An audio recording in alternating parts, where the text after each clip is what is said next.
Hello दोस्तों। जैसा कि हमने पिछले वीडियो में ताजमहल के बारे में जाना, जो कि दुनिया के 7 अजूबों में से एक माना जाता है। शाहजहां ने अपनी पत्नी मुमताज़ की याद में यह ताजमहल बनवाया था। आप सभी जानते हैं कि दुनिया में 7 अजूबे हैं, लेकिन आपको यह जानकर हैरानी होगी कि दुनिया में 8वां अजूबा भी था, लेकिन वह किसी कारणों की वजह से नष्ट हो गया है। आखिर में हम जानेंगे उस 8वें अजूबे के बारे में। उससे पहले एक नज़र डालते हैं उन बाकी के 6 अजूबों पर कि असल में वो थे या नहीं, और थे भी तो किस हालात में है। दुनिया के 7 अजूबों में गिजा का महान पिरामिड सबसे पुराना है। यह पिरामिड 2560 ईसा पूर्व के करीब बनवाया गया था। यह 3800 साल से दुनिया की सबसे ऊंची बनावट है। प्राचीन मिस्र के कुफू पिरामिड को महान गिजा पिरामिड के नाम से जाना जाता है। इसकी लंबाई 481 फुट यानी 146 मीटर है। गिजा के पिरामिड का बेस 55,000 स्क्वायर फुट है। इसका एक एक कोना 20,000 स्क्वायर फुट क्षेत्र में बना है। महान पिरामिड में लगभग 2.3 लाख पत्थर ब्लॉक्स का इस्तेमाल हुआ है, जिनका वजन करीब 50 टन है। मिस्र के यह महान पिरामिड ऐसी जगह बने हैं जिन्हें इज़राइल के पहाड़ों में देखा जा सकता है, और माना जाता है कि यह चांद से भी दिखते हैं। इसमें 2.3 मिलियन से लाइमस्टोन ब्लॉक्स और ग्रेनाइट पत्थर लगे हैं। सबसे बड़ा ग्रेनाइट पत्थर राजा के चैम्बर में मिला था, जिसका वजन 25 से 80 टन था। यह पिरामिड 10 से 20 सालों में बनकर तैयार हुए। इसे मिस्र के राजा फ़राओ कुफू ने बनवाया था। वैसे तो मिस्र में कई पिरामिड है और काहिरा के उपनगर गिजा में 3 पिरामिड है, लेकिन सिर्फ गिजा का ग्रेट पिरामिड ही प्राचीन विश्व के 7 अजूबों की सूची में है। गिजा का महान पिरामिड सबसे पुराना है। 3800 सालों से यह पिरामिड दुनिया की सबसे ऊंची बनावट है, जिसे कोई इमारत पीछे नहीं छोड़ सकी है। ग्रेट पिरामिड में पत्थरों का प्रयोग इस तरह किया गया है कि इसके अंदर तापमान हमेशा स्थिर और पृथ्वी के औसत तापमान 20 डिग्री सेल्सियस के बराबर रहता है। पिरामिड में नींव के चारों कोने के पत्थरों में बॉल और सॉकेट बनाए गए हैं, ताकि ऊष्मा से होने वाले प्रसार और भूकंप से सुरक्षित रहे। ग्रेट पिरामिड को गणित की जन्म कुंडली भी कहा जाता है, जिससे भविष्य की गणना की जा सकती है। कुछ गिजा के पिरामिड सबसे पुराने और सबसे बड़ा महान पिरामिड के रूप में जाने जाते हैं। प्राचीन दुनिया के प्रसिद्ध 7 चमत्कारों में से एकमात्र जीवित संरचना है। यह खुफू सेनेफेरू के उत्तराधिकारी और चौथे राजवंश के 8 राजाओं के लिए बनाया गया था। चट्टान में नक्काशी की गई थी और समतल छत वाले आयताकार ढांचे के साथ इन्हें सुरक्षित किया गया था। इसे मस्तबा कहा जाता है। ऐसा कहा जाता है कि पिरामिड के वास्तुकार इम्होटेप थे, एक पुजारी और चिकित्सक, जो 1400 सालों बाद वहाँ के लेखकों और चिकित्सकों के संत बन गए थे। इसका सदियों पुराना इतिहास और बनावट आज भी लोगों को हैरान कर देती है। मिस्र का पिरामिड उस समय बनाया गया था जब मिस्र दुनिया के सबसे अमीर और शक्तिशाली सभ्यताओं में से एक था। यह पिरामिड गिजा के महान पिरामिड इतिहास में सबसे शानदार मानव निर्मित रचना में से एक है। मिस्र के पिरामिड का निर्माण तत्कालीन राजाओं के शवों को दफनाने के लिए किया जाता था। अब जानते हैं दूसरे अजूबे के बारे में। The Colossus of Rhodes. The Colossus of Rhodes एक मूर्ति है जिसे 292 में 280 ईसा पूर्व रोडवेज के ग्रीक द्वीप पर बनाया गया था। इसे साइप्रस के शासक पर उनकी जीत के जश्न में बनाया गया था। यह 98.4 फीट ऊंची प्राचीन दुनिया की सबसे ऊंची मूर्तियों में से एक है, लेकिन यह केवल 56 वर्षों तक खड़ी रही। इसे 226 ईसा पूर्व भूकंप ने नष्ट कर दिया। स्टैच्यू ऑफ लिबर्टी को मॉडर्न कोलोसस कहा गया है। रोड्स का कोलोसस 50 फुट ऊंचे सफ़ेद संगमरमर के चबूतरे पर खड़ा था। रोड्स के कोलोसस और स्टैच्यू ऑफ लिबर्टी दोनों को स्वतंत्रता के प्रतीक के रूप में बनाया गया था। स्टैच्यू ऑफ लिबर्टी के चबूतरे के अंदर एक पट्टिका है। द न्यू कोलोस नामक एक सोनेट के साथ खुदा हुआ है। यह एम्मा लाजर द्वारा लिखा गया था। रोड्स के कोलोसस के निर्माण को पूरा होने में 12 साल लगे थे। इस प्रतिमा को लोहे के फ्रेमवर्क के साथ बनाया गया था। इस पर उन्होंने हेलिओस की त्वचा और बाहरी संरचना के लिए पीतल की प्लेटों का उपयोग किया।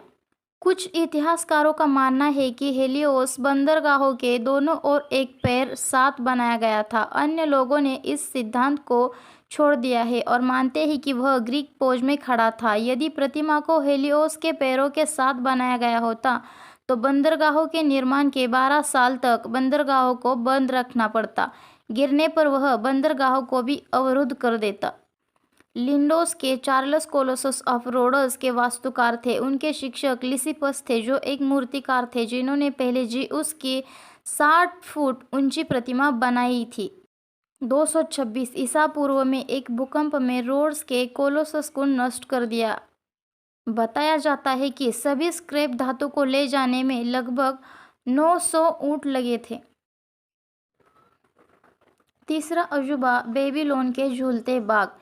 बेबीलोन के झूलते बाग प्राचीन विश्व के अजूबों में से इकलौते एक ऐसे अजूबे हैं जो शायद कभी अस्तित्व में थे ही नहीं। हालांकि ऐसा कोई पक्का सबूत मौजूद नहीं है जिससे यह साबित हो सके कि यह बाग असल में थे या नहीं।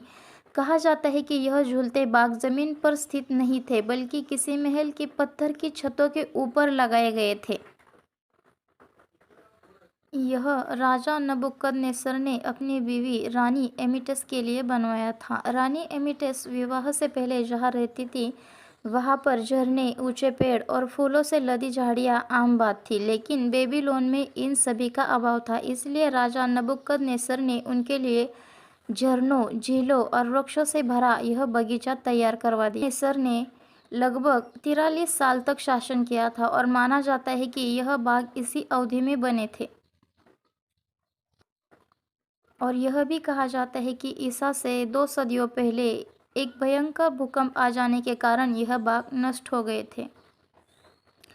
अगर बेबीलोन के झूलते बाग सच में अस्तित्व में होते तो इनकी सिंचाई करने के लिए रोजाना 31,000 लीटर पानी की जरूरत पड़ती होगी। माना जाता है कि यह बाग 75 फीट की ऊंचाई पर स्थित थे।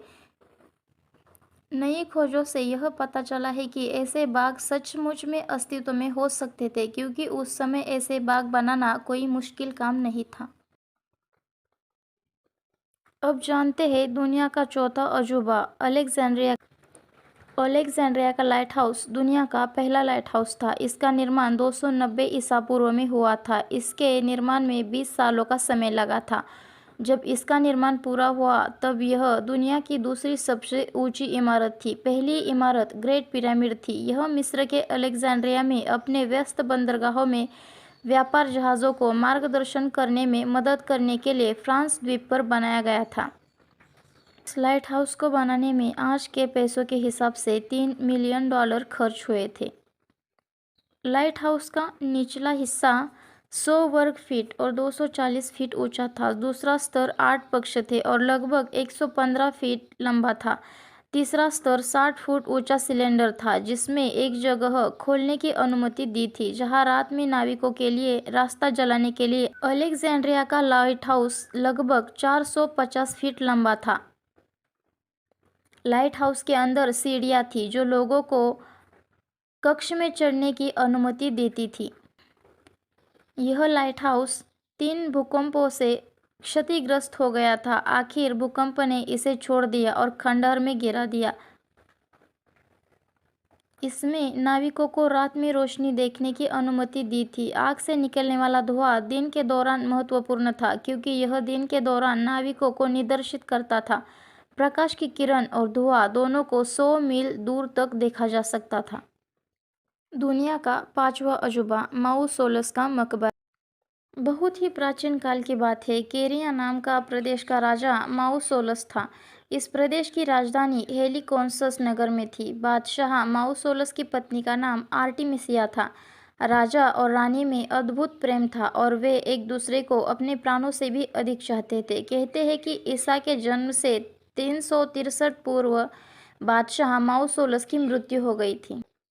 जिस तरह शाहजहां ने अपनी बेगम की याद में अपने अभूतपूर्व प्यार के प्रतीक स्वरूप ताजमहल जैसी विश्व प्रसिद्ध इमारत खड़ी करवाई, उसी तरह आर्टिमिसिया ने अपने प्यारे पति के याद में असाधारण प्यार प्रकट करते हुए एक मकबरा बनवाया जो दिखने में थोड़ा थोड़ा ताजमहल जैसा ही है।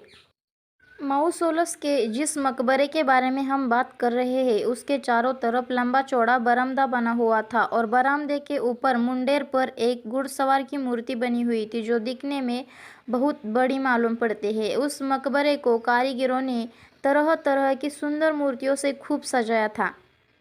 मकबरे में प्रवेश करने के लिए कई द्वार बने हुए थे और सभी द्वार काफ़ी मजबूत और कारीगरी के अद्वितीय नमूने थे। द्वारों के बुर्जों की बनावट भी पिरामिडों की तरह ही थी। इन पर भी कई सुंदर भव्य मूर्तियां सजाई गई थी। इस बरामदे के सामने कई बड़े बड़े सुहावने वृक्ष लगे हुए थे। अलग से देखने पर वह समाधि मंदिर ऐसा लगता था मानो जंगलों के बीच में बना हुआ हो।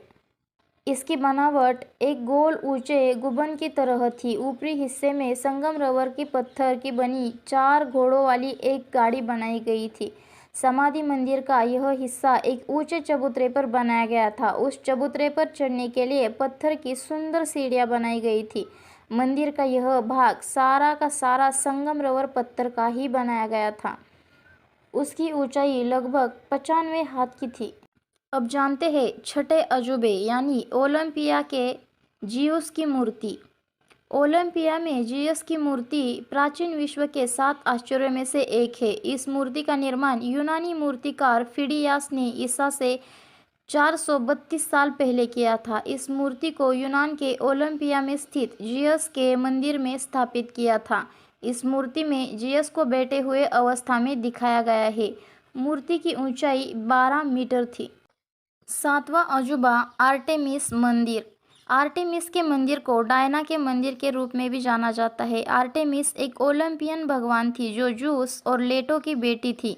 वह चंद्रमा की देवी और शिकार की देवी थी। वह अपोलो की जुड़वा बहन भी थी। इनका पहला मंदिर लगभग 800 ईसा पूर्व में बनाया गया था। यह मंदिर 7वीं शताब्दी में नष्ट हो गया। लगभग 550 ईसा पूर्व इस मंदिर का पुनर्निर्माण शुरू हुआ। इसके पुनर्निर्माण में लगभग 10 सालों का समय लगा। कुछ इतिहासकारों का मानना है कि यह मंदिर बाढ़ के कारण नष्ट हुआ, लेकिन कुछ का कहना यह भी है कि यह युद्ध के कारण नष्ट हो गया। दूसरी बार मंदिर को हेरोस्ट्रेटस ने जलाकर नष्ट कर दिया था। उसने यह आग खुद को प्रसिद्ध बनाने के लिए लगाई थी।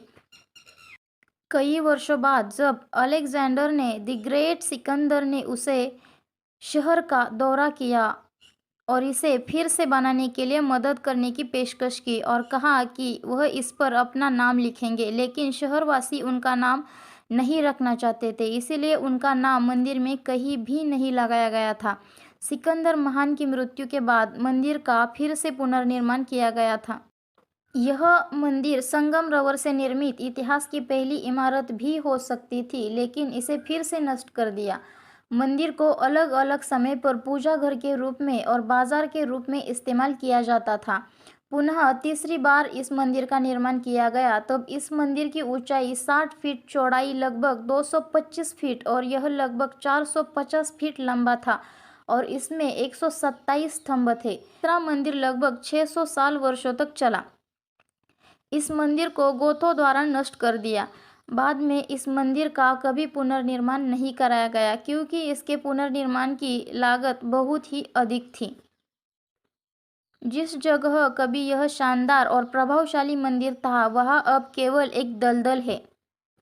सेंट जॉन क्राइसोस्टम ने 401 ईस्वी में मंदिर को तोड़ दिया था। मंदिर के अवशेष अभी भी लंदन और इंग्लैंड के ब्रिटिश संग्रहालय में देखे जाते हैं। दुनिया का 8वां और आखिरी अजूबा। आपको सुनकर हैरानी होगी, लेकिन 8वां अजूबा न्यूजीलैंड का पिंक व्हाइट टेरेस था। अब विश्व में केवल 7 ही अजूबे हैं। यह 8वां अजूबा न्यूजीलैंड में रोटोमाना पर था। सफ़ेद और गुलाबी चमकते इस अजूबे ने पूरे विश्व का ध्यान केंद्रित किया था। पर्यटकों की यहाँ भीड़ लगती थी, पर 1886 में ज्वालामुखी पर्वत माउंट तारावेरा विस्फोट की वजह से यह अजूबा नामशेष हो गया। इस अजूबे को पिंक व्हाइट टेरेस के नाम से जाना जाता था। माउंट तारावेरा विस्फोट की वजह से 40 किमी का परिसर खाक में मिल चुका था। तब से यह अजूबा नष्ट हो गया। वैज्ञानिकों को 2010 में एक नोटबुक मिली जिसमें इसके बारे में लिखा था। जब इसका स्टडी किया गया तब पता चला जिस जगह पिंक व्हाइट टेरेस था वह असल में उस जगह है ही नहीं, वह वहां से कम 45 मीटर अंदर दबा हुआ है। 2011 में वैकाटो विद्यापीठ द वुड्स ओशनग्राफिक वैज्ञानिकों ने घोषित किया पिंक व्हाइट टेरेस के अवशेष मिले हैं। अब रेक्सबर्न जीएनएस से इस बारे में चर्चा कर रहे हैं। उनके मुताबिक वह अभी तक गलत मैप पर काम कर रहे थे। अगर उनका यह दावा सच निकला तो दुनिया को खोया हुआ 8वां अजूबा वापस मिल सकता है।